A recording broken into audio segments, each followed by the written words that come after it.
厳選クラシックチャンネルへようこそ。クラシック音楽好きのなこです。今日はロシアの作曲家ピョートル・イリーチ・チャイコフスキーをご紹介します。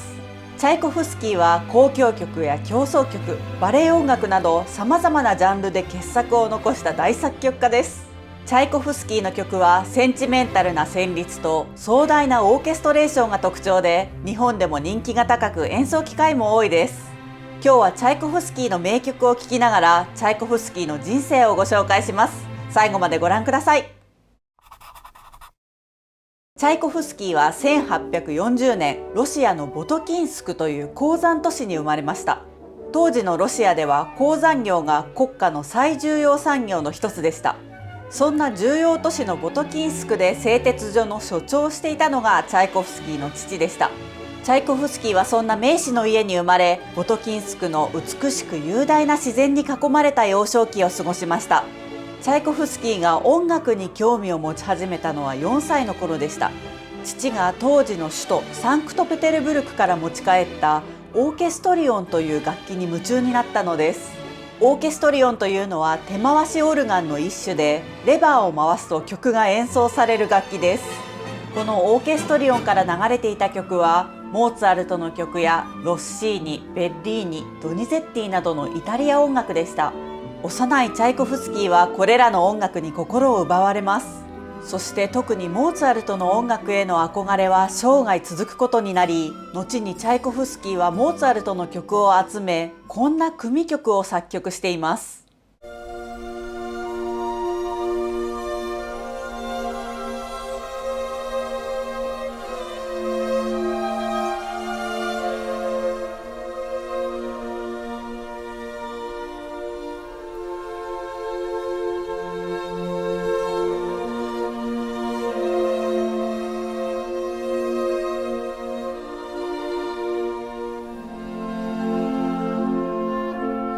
音楽に夢中になっているチャイコフスキーの様子を見た母は、チャイコフスキーにピアノの先生をつけてくれました。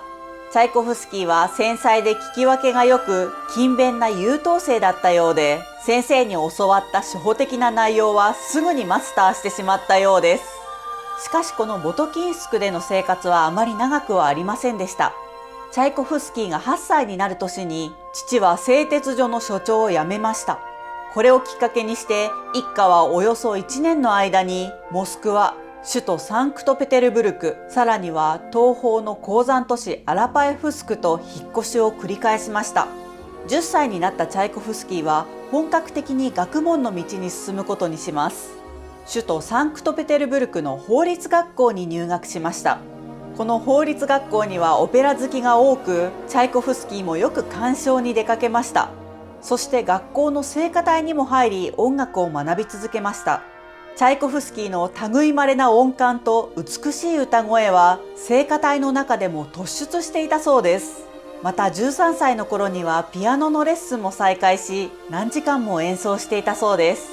こうしてすくすくと成長していた14歳のチャイコフスキーを突然の不幸が襲います。42歳の母がコレラによって亡くなってしまったのです。チャイコフスキーは幼い弟たちの母親代わりを務めるようになりました。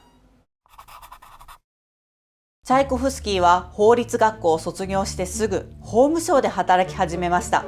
チャイコフスキーの音楽好きは法務省に入ってからも変わりませんでした。劇場やサロンに通い、様々な音楽に触れていました。そして21歳の時、知人の演奏を聞いたチャイコフスキーは、これまでに聞いたことのない転調に驚きます。チャイコフスキーはたまらず知人にどこで音楽を学んだのかを尋ねました。そこで初めて帝室ロシア音楽協会の存在を知ったのです。帝室ロシア音楽協会というのは、ロシア音楽の発展のために当時まだ発足したばかりの団体でした。チャイコフスキーは早速そこの音楽理論のクラスを学ぶことにします。音楽理論のクラスを担当していたのはザレンバという人物でした。ザレンバは大学で法律を学んだ後に音楽の道に進んだ人物で、同じような境遇のチャイコフスキーに目をかけました。チャイコフスキーはますます音楽にのめり込み、法務省仲間との社交の場を離れ、一日に何時間もピアノを練習する日々を送りました。それからほどなくして帝室ロシア音楽協会のクラスがロシア初の音楽院ペテルブルク音楽院に移されることになりました。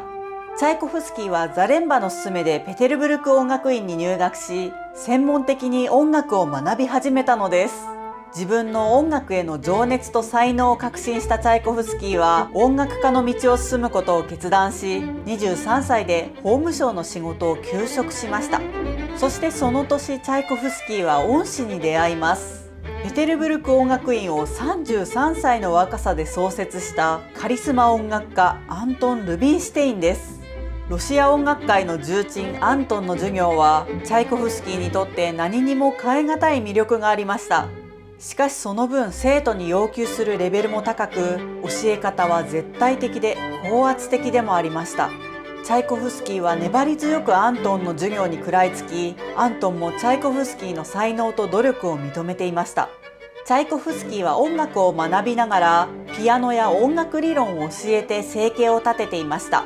25歳の頃にはペテルブルク音楽院の学生でありながら和声の授業も担当することになります。そしてペテルブルク音楽院の作曲家を当時最高メダルの銀メダルで卒業しました。音楽院を卒業して1ヶ月後、チャイコフスキーはアントンの推薦で帝室ロシア音楽協会のモスクワ支部で音楽理論の講師をすることになりました。この学校の責任者を務めていたのはアントンの弟ニコライ・ルビンシュテインでした。作曲家を目指すチャイコフスキーは首都から遠く離れたモスクワの地で過ごすこと、給料がそれほど良くないということもあって、最初はこの音楽教師の仕事に乗り気ではありませんでした。そんなチャイコフスキーに親身になってくれたのがニコライでした。ニコライはチャイコフスキーを自宅に下宿させ、劇場やサロンなどの社交場にも連れ出してくれました。はじめは嫌々だったチャイコフスキーも、モスクワの音楽仲間たちとの交流で徐々に心を開いていきます。そしてモスクワ赴任からおよそ8ヶ月後、モスクワ音楽院が新設されました。チャイコフスキーは音楽理論だけではなく、和声や作曲のクラスも担当し、給料も倍以上になりました。そして翌年、チャイコフスキーは27歳で正式に法務省を辞職しました。その直後からチャイコフスキーは多くの作曲家との出会いを経験します。フランスの巨匠ベルリオーズがモスクワを訪れ、自作曲を帝室ロシア音楽協会の演奏会で披露したのです。法務省出身で7カ国語に通じていたチャイコフスキーはフランス語でスピーチをし、ベルリオーズに感動を伝えました。またその翌年にはロシア音楽界の権威バラキレフと面会します。バラキレフは反ドイツ主義でロシア独自の音楽を重要視していた作曲家でした。バラキレフの周りにはキュイ、ムソルグスキー、リムスキー・コルサコフ、ボロディンらが集まり、彼らはロシア5人組と呼ばれました。5人はドイツ、フランス、イタリアを中心とした西ヨーロッパの音楽を嫌い、それを目指す帝室ロシア音楽協会の教育も批判していました。一方、チャイコフスキーはロシア音楽への愛を持ちつつ、西ヨーロッパの基礎的な音楽訓練も重要視していたため、5人とは程よい距離を保って接していたそうです。29歳の時、バラキレフと再会したチャイコフスキーはこんな助言をもらいました。シェイクスピアのロミオとジュリエットを題材に曲を作ってはどうだろうか。こうして作られたのが幻想序曲ロメオとジュリエットです。バラキレフは部分的に批判したものの、君の最高傑作だとチャイコフスキーを称賛しました。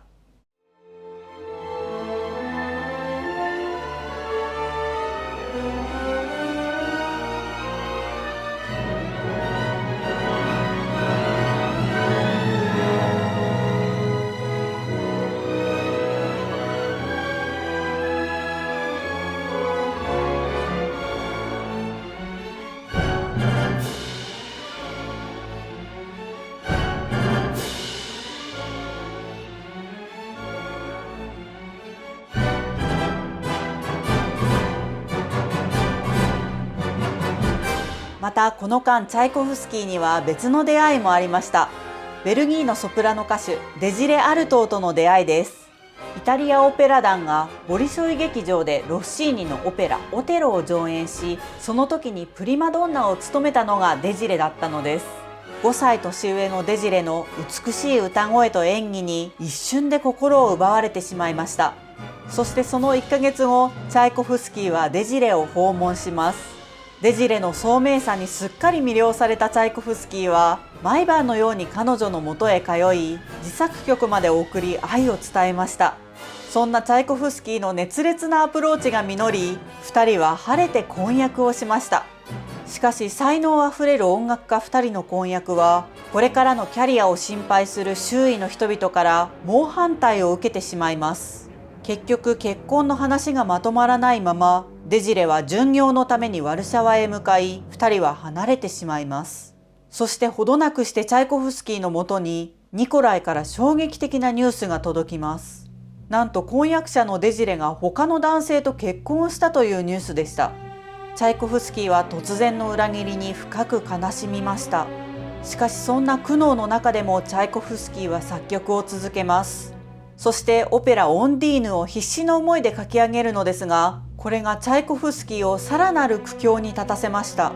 オンディーヌの楽譜を送った後に劇場が上演の約束を取り消してしまったのです。これによってチャイコフスキーは経済的にも困窮していきます。この頃のチャイコフスキーはピアノ曲や歌曲、管弦楽曲などを精力的に発表していましたが、なかなか世間的な評価は得られていませんでした。それでもチャイコフスキーは作曲の筆を休めることはありませんでした。そして生まれたのがこの名曲、弦楽四重奏曲第1番です。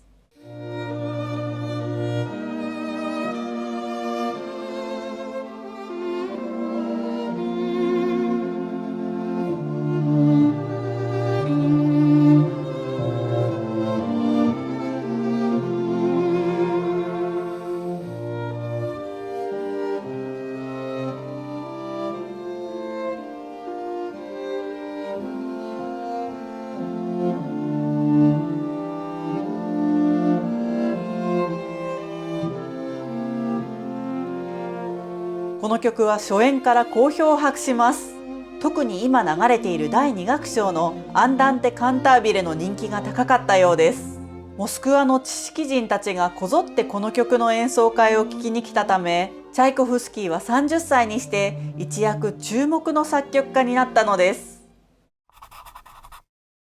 31歳頃のチャイコフスキーは14歳年下の教え子に恋をしていました。教え子はザークという青年でした。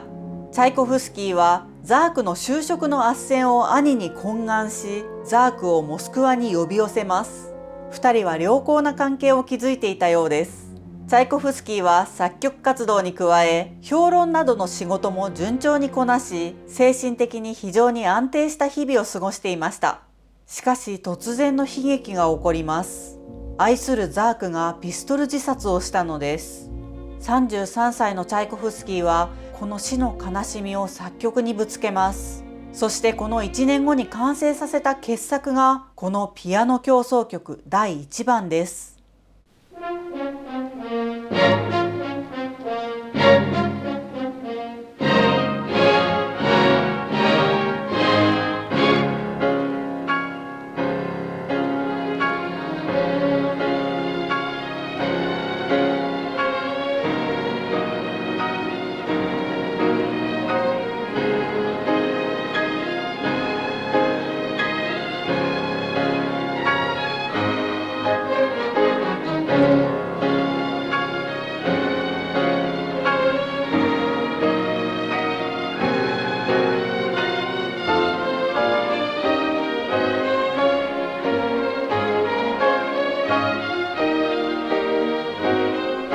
チャイコフスキーはこの曲の初演をニコライに演奏してほしいと考えていました。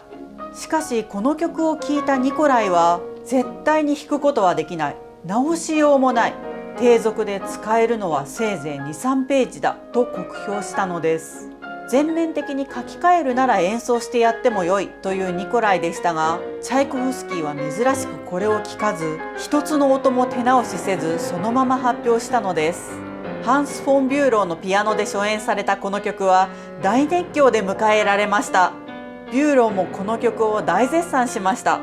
チャイコフスキーはこの勝利の余韻からでしょうか、この曲をより力強い形に改作します。ニコライも国評の1年後にはこの曲のモスクワ初演を指揮し、それからおよそ2年後には国評自体も撤回し、以後好んで演奏するようになります。こうしてチャイコフスキーはロシアでも指折りの作曲家になりました。数々の作曲の依頼が舞い込み、忙しい日々を送ります。この12のピアノ曲「四季」も月刊誌の一色作品として書かれました。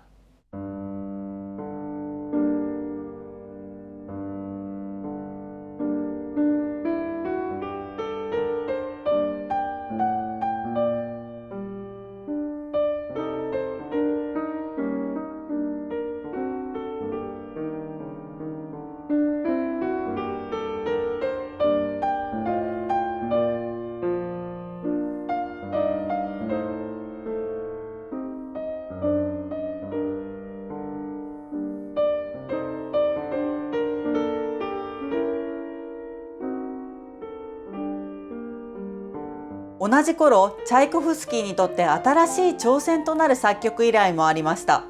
帝室劇場から新作のバレエ音楽を依頼されたのです。実はこの4年ほど前、チャイコフスキーはバレエ音楽シンデレラの作曲依頼を受けていたのですが、時間がなく答えられていませんでした。そのリベンジとして取り組んだのが、有名なバレエ音楽白鳥の湖です。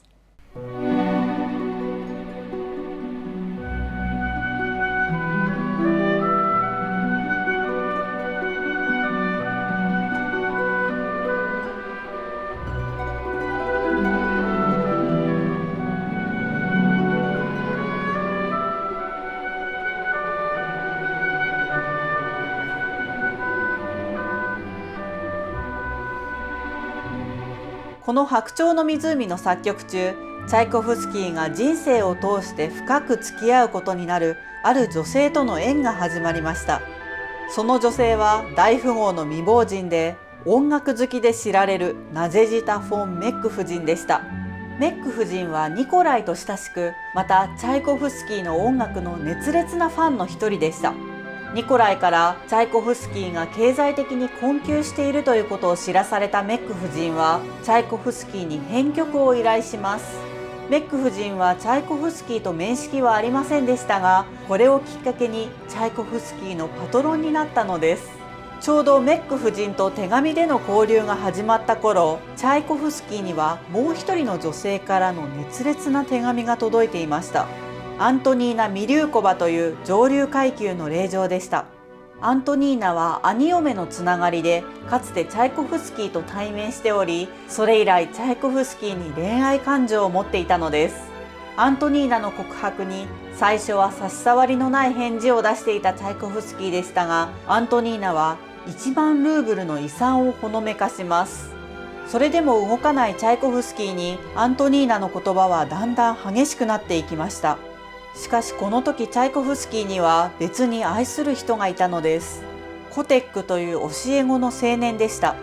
当時男性同士の恋愛は世間に受け入れられず、苦しんだチャイコフスキーは逃げるようにアントニーナと結婚をします。しかしチャイコフスキーはコテックを忘れられませんでした。挙式後わずか20日でチャイコフスキーはアントニーナと別居し、その2ヶ月後には離婚を申し出たのです。この一連の騒動の中、支援してくれたのがメック夫人でした。チャイコフスキーはメック夫人に3000ルーブルの借金を申し込みます。詳細な返済計画をつけて手紙を送ってきたチャイコフスキーに対し、メック夫人はこう返信しています。これから私を頼ってください。返済は考えないで。メック夫人の優しさに心を打たれたチャイコフスキーは、この傑作、交響曲第4番をメック夫人に献呈します。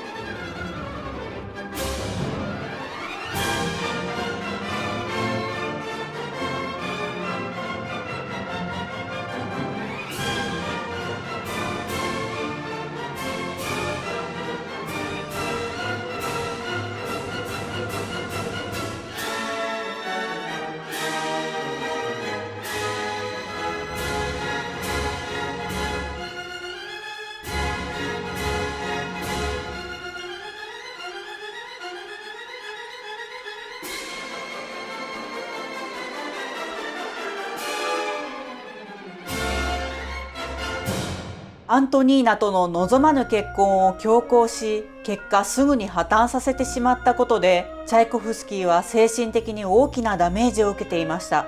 そして38歳でモスクワ音楽院を辞職し、ますます作曲に打ち込むようになります。この年に作られた名曲が、このバイオリン協奏曲です。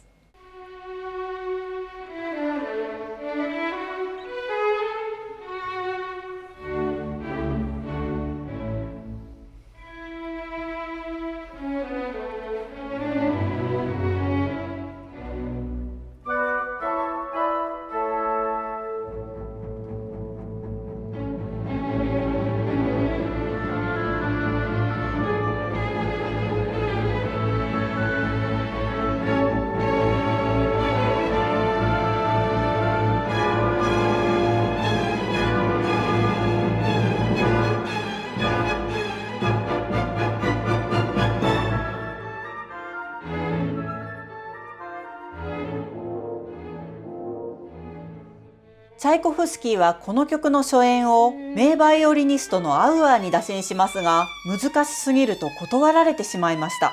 そこでチャイコフスキーはアドルフ・ブロツキーにこの初演を依頼します。ブロツキーはこの曲をなんと素晴らしい、演奏し尽くせないと高く評価してくれました。しかし初演での評価はひどいものでした。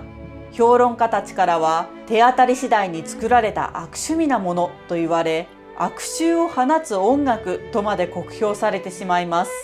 それでもブロツキーはこの曲が名曲であると信じてくれました。各地でこのバイオリン協奏曲を演奏してくれたのです。このブロツキーの PR 活動が功を奏し、この曲は徐々に評価されることになります。その後は初演を断ったアウアーもこの曲を評価し、自分の演奏レパートリーに加えるまでになりました。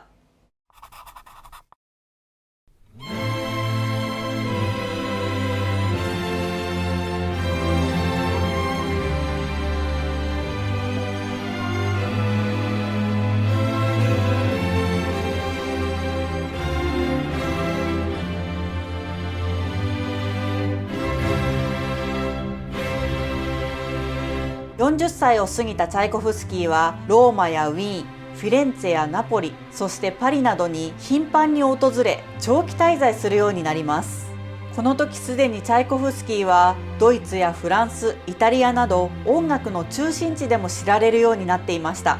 各国の出版社からは楽譜出版の申し込みが相次いでおり、ヨーロッパ中でチャイコフスキーの音楽が求められていたのです。チャイコフスキーは妻アントニーナへの支援を続けていたので、楽譜出版は収入を得るありがたいチャンスでもありました。しかしチャイコフスキーはこの楽譜出版の依頼をことごとく断っていました。理由はロシアの楽譜産業を守るためでした。チャイコフスキーは祖国ロシアの出版社に利益が残るように取り計らい、原則ロシアのユルゲンソン社を通じて契約するようにしていました。そのユルゲンソン社づてでチャイコフスキーはある作曲の依頼を受けました。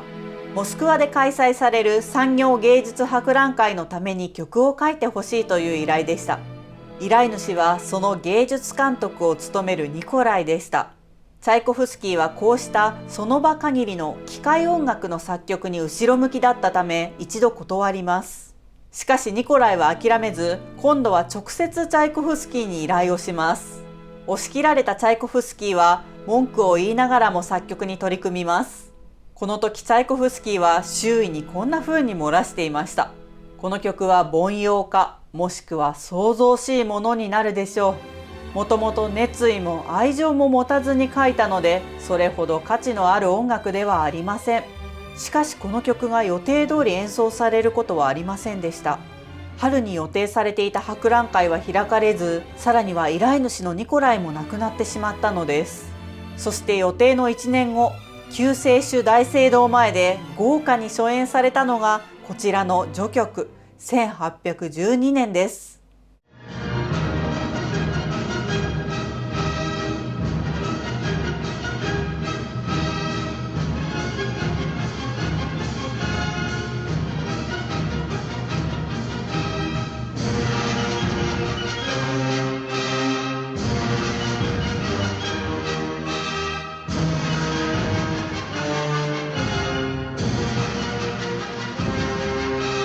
47歳の時にはヨーロッパへの式旅行を行い、ライプチヒ、ハンブルク、ベルリン、プラハ、パリ、ロンドンを回りました。この旅ではグリーグやブラームス、ドボルザークやグノー、マスネなど活躍中の大作曲家たちとも面会しています。およそ10年にわたり西ヨーロッパを中心に生活してきたチャイコフスキーでしたが、この式旅行の後に本格的な創作活動に取り組み生まれたのがこちらの交響曲第5番です。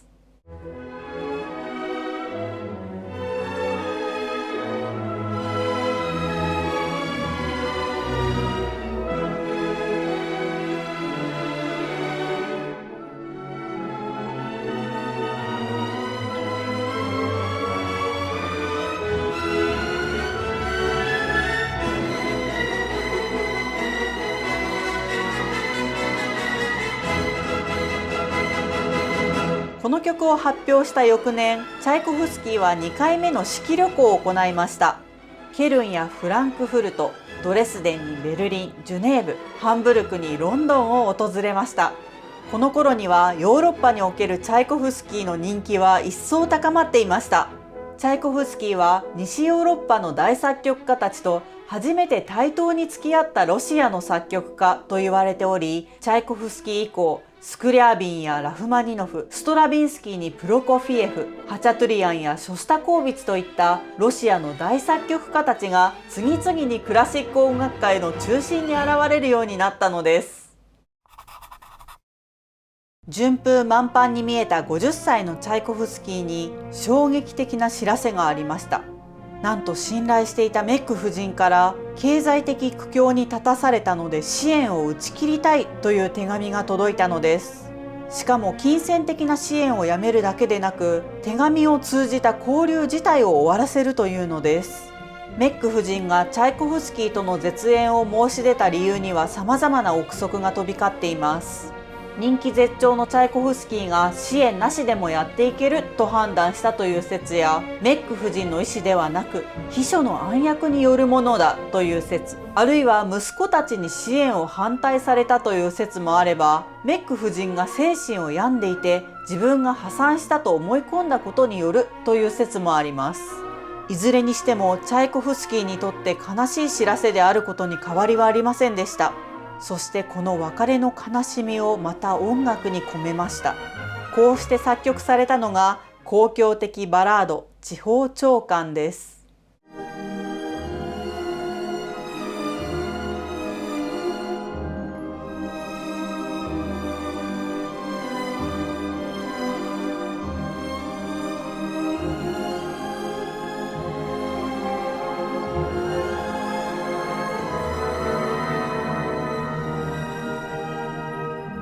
そんなチャイコフスキーにある依頼が入ります。帝室マリンスキー劇場からの新作バレエの作曲依頼でした。この頃のチャイコフスキーはメック夫人との別れに加え、同性愛者として社会的な批判を受けたことで大きな精神的なダメージを受けていました。作曲への興味も薄れており、大きな依頼を受けることに不安を感じていました。しかし、この新作バレエの台本を読んだチャイコフスキーの気持ちは変わっていきました。台本の内容が予想以上に魅力的だったのです。作曲も非常にはかどりました。こうして出来上がったのがバレエ音楽くるみ割り人形です。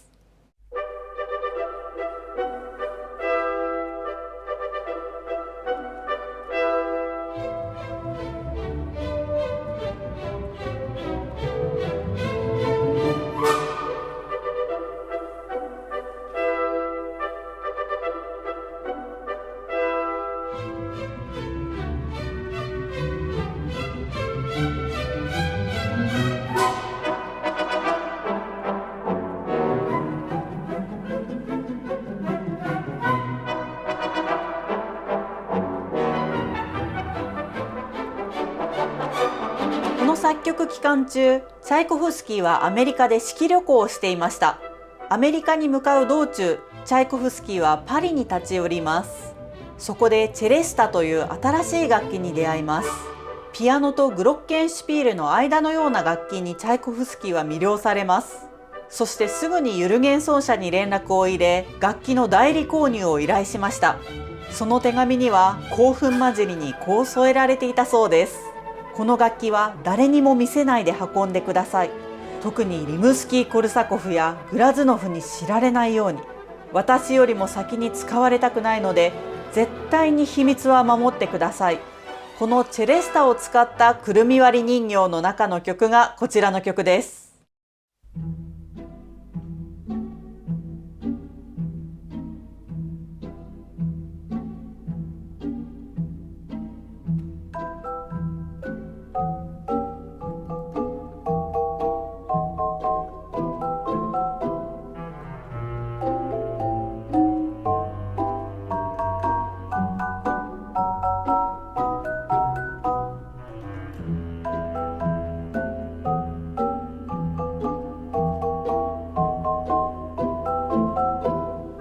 このバレエ音楽の作曲の後、チャイコフスキーはもう一つの傑作に取り組んでいました。それがこの交響曲第6番悲愴です。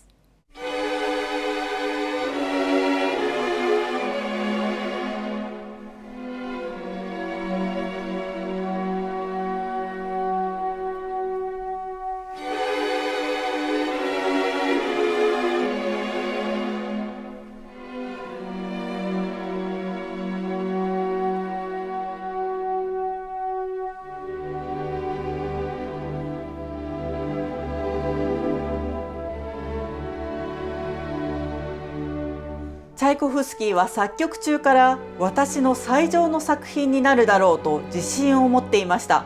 チャイコフスキーの指揮によって行われた初演は、曲の終わり長い沈黙の後、少しずつ拍手が起こり、徐々に感動に包まれたと言われています。この初演の4日後、チャイコフスキーは演劇を鑑賞し、サンクトペテルブルクのレストランで甥たちと一緒に食事をとっていました。そのレストランでチャイコフスキーは周囲の反対を押し切って生水を飲んでしまいます。翌日の朝、チャイコフスキーはひどい腹痛と下痢に襲われます。医師の診断はコレラでした。